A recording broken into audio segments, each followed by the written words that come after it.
How to fix Steam Remote Play not working on Windows 11. To fix Steam Remote Play not working on Windows 11, try 1. Check if your game supports Remote Play. 2. Update Steam. 3.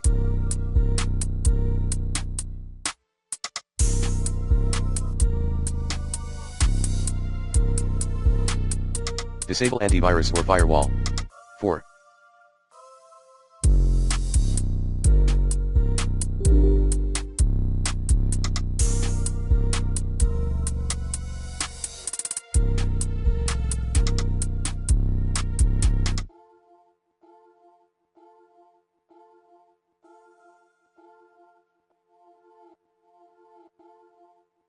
Release and renew IP.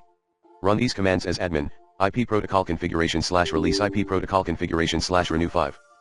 Use Steam beta update.